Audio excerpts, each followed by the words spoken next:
tell me your name and your collection you brought today? My name is Paula Erickson, and I have brought collectible dolls and a few stuffed animals with me today. How long have you been collecting these? Well, I have to get something. This person is my cousin, Patricia Pease Avini. She had a business known as the Doll Doctor. And she probably started this business in the mid-'80s.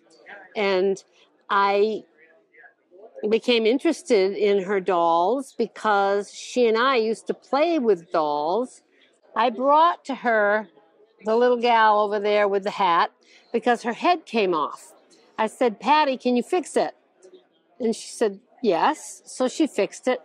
Then I brought the gal with the blue bow over there, and Patty made her another outfit, different outfit to wear. She was originally a bride doll, which we moved on from that.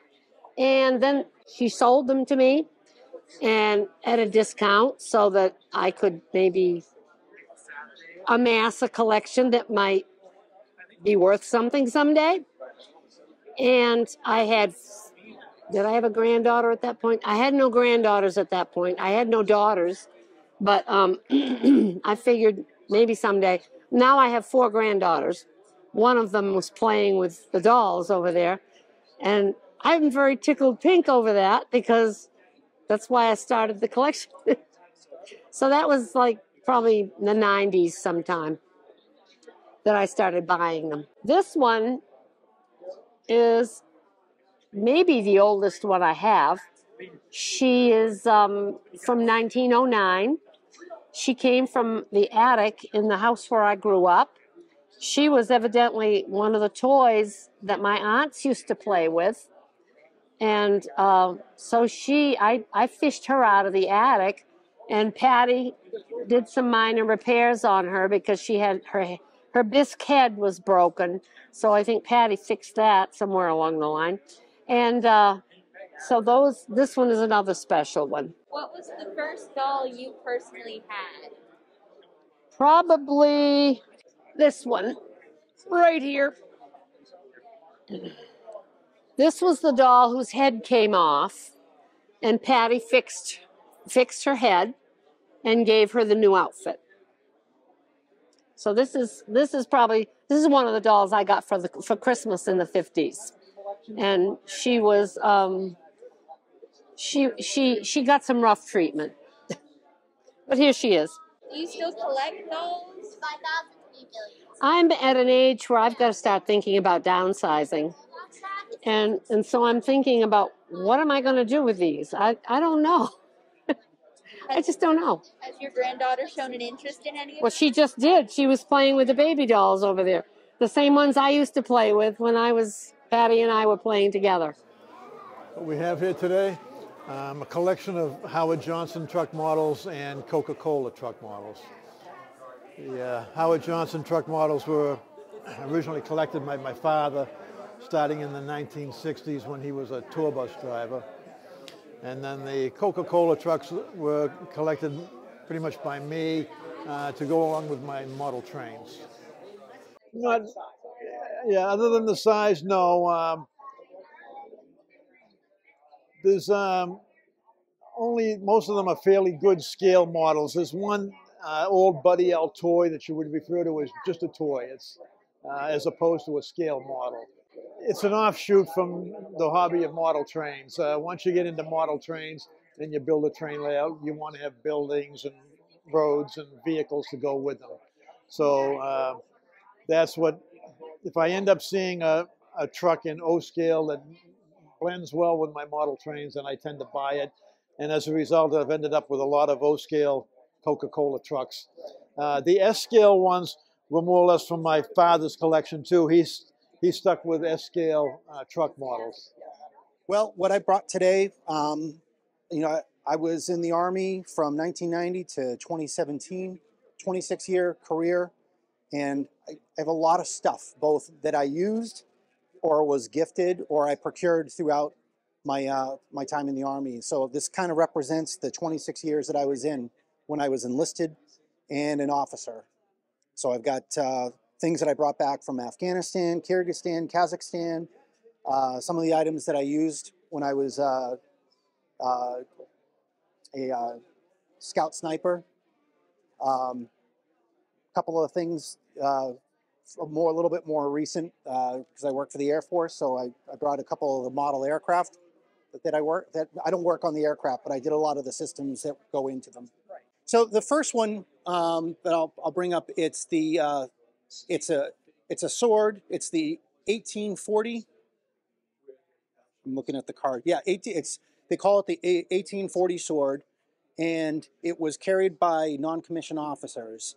And the reason why a non-commissioned officer would have a sword which is straight is because you would have foot soldiers wouldn't need to slash, they would need to stab. So that's why it's straight, and non-commissioned officers would use swords. And this was given to me. So I was enlisted and an officer. So before I retired, a sergeant major that I had worked with when I was a non-commissioned officer, he knew I did not have, I never got a sword when I was NCO. So he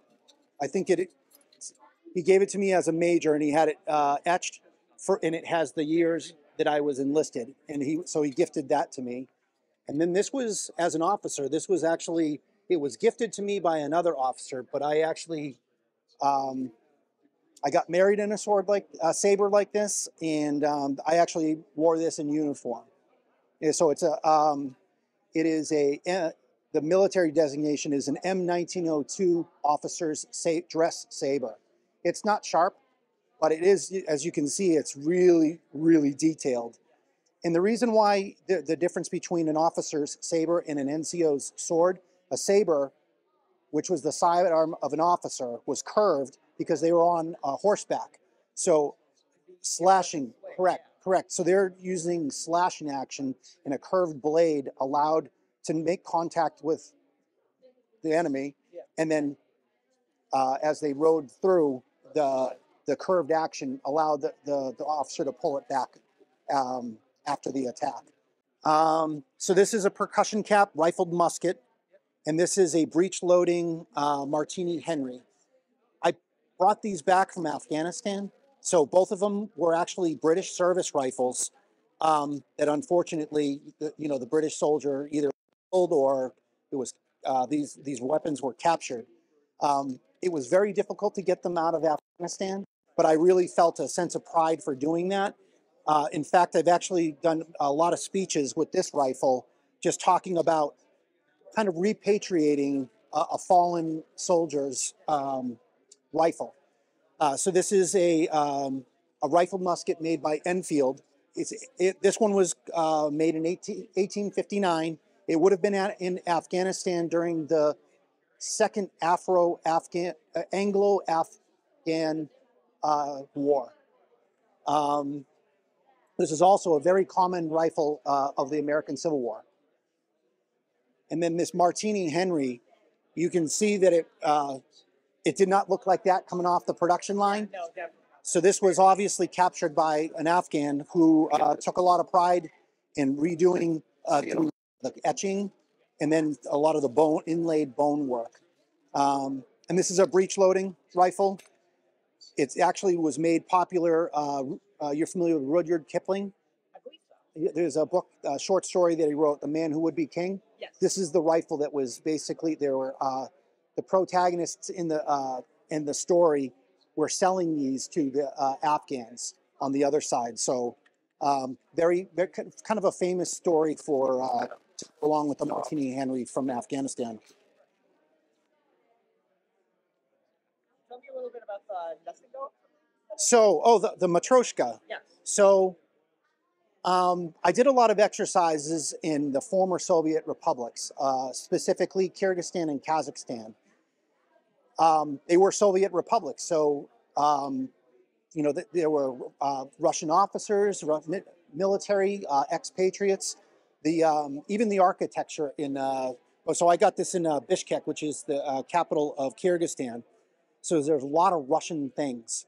In the Matryoshka, are handmade.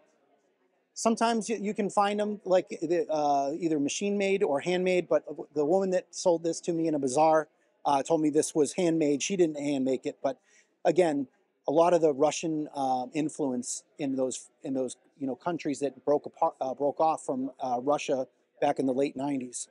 So these are specific because they weren't so much expensive, but they were.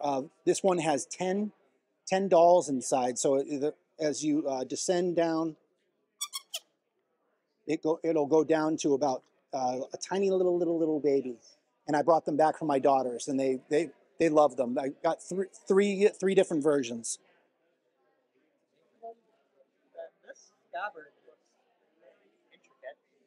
It's it's a common skinning knife from Kyrgyzstan, but part of the whole process of being there, I was a captain when I went there. You make friends. You're participating in a joint exercise with other a variety of different military officers from Kyrgyzstan, Kazakhstan, Pakistan, Turkmenistan, and the more that you get to know these people, and they speak Russian, so you wind up having interpreters. So you can either sit there and drink a lot of vodka, but you wind up trading a lot of things. So I had a Leatherman, not unlike just a regular. You would see these all the time. He saw my Leatherman and wanted to trade for it, so he traded. I gave him my Leatherman, and he gave me this, probably from a gift shop, and it's got Kyrgyz money, Som, because he said it was bad luck. He gave me the 20 Som and said, "All right, I will give you the knife, and you give me back. I will give you this 20 Som because it was bad luck to give a gift without offering something in exchange." So it was probably even haven't pulled it out of the sheath since I got it. Forgot what it looked like. So that was just a knife exchange. They drink a lot of vodka, Russia and those former Soviet republics. So bringing back some, full bottles, not empty bottles, was kind of a significant thing because it was a really big part of how we would socialize after our exercise. Okay, I'm Eileen Bouvier, and this is my collection of antique and vintage sewing notions and textiles. Anything new from your collection from the last 6 months? Yeah, and they're not new to me, but I haven't displayed them before, are this collection of Navy Sweetheart pillows. These were, my grandfather sent them to my grandmother during World War II. All the Navy bases had them for sailors to purchase to send home. They usually have a poem and something about the name of the base and that. Other new items, have a little pair of housewives. Would store needles, a little pocket. You could put thread and a thimble. Some of them would have like a little strap for scissors. Just, little needle sewing kit. That looks a lot more practical than the big plastic ones they sell now. Yep, exactly. So you tuck it right in your pocket or your work bag. And they're pretty. People made them as gifts to give. This little book is someone's collection of lace mats and doilies. They've just collected a whole bunch of them and just put them between the pages. Almost like a scrapbook for for linens. Not sure what else. Those little set of applique cocktail napkins. Little poodles on them. This I think you saw last year, the sewing machine, yeah, and it's been joined by a pinking machine that cuts a nice wavy edge on your fabric or paper, keeps the fabric from fraying, and paper just gives a nice little decorative edge. The only thing I've really found for this is Harrods catalog from 1913 that has this machine in it. So at least I know roughly what date it is, but I have yet to find a manual or a manufacturer. This is a private label.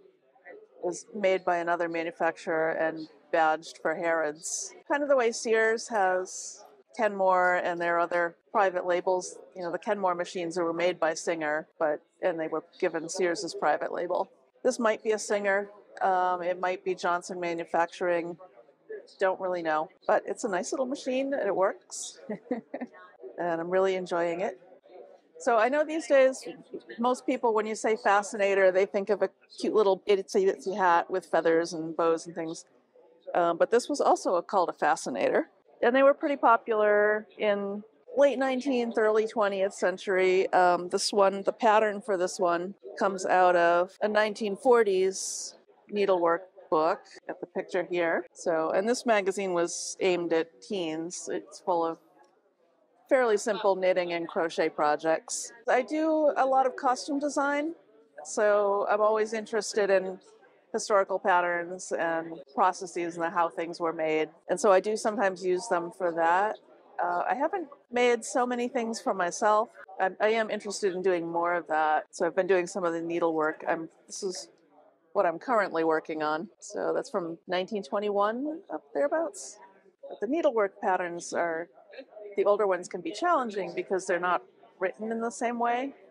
And a lot of the needle sizes and things have changed over the years. So you have to do a little detective work and testing things out to see what works to get the pattern to work. So that's kind of fun. That's a challenge. Are there any like helpful websites online that you found or resources for researching this stuff? There are. I actually watch a lot of YouTube because there are a lot of historical sewers and costume people and people who restore antique sewing machines. For things like some of the historical research, archive.org is great. They have scans of not just old catalogs and things, but old cutting manuals and trade journals for the sewing trade that have full patterns and instructions for things. There are a number of, I want to say the Rhode Island School of Design, I don't know the website exactly, but they have a huge pattern collection that they've digitized for sewing patterns, and that's popular as well. So, For a lot of these objects, do you go hunting for them or are they gifts? some of each. Some of them are things that have been handed down from my grandparents, my mother. Some of them are things that people have given to me as they're cleaning out spaces, and because they know I have an interest. And other stuff I come across at thrift stores or antique shops, and it's just whatever is interesting. Are there any pieces you're particularly interested in right now, like researching or otherwise? I've gotten more interested in using the attachments. I have a couple of, in addition to this, I have an antique treadle sewing machine that I'm working on restoring. And these attachments I can use with it, and they actually fit my modern machine too. So I've gotten interested in figuring out how they work and what they're for. Kind of interested in a lot of the little sewing kits and mending things as advertising history. For some reason, sewing things lend themselves to ephemera purpose. You can print logos and shop information, and they were inexpensive little giveaway items, especially during the middle of the 20th century. So, that's where you'll see the little hotel mending kits. And that Union one has, on the back, there's a plea not to buy Judy Bond blouses because of their trade practices. So, so stuff like that has a little history and interest to it. Folks who remember the early days of Ms. Magazine, they did a little book of iron-on for t-shirts, feminist slogans.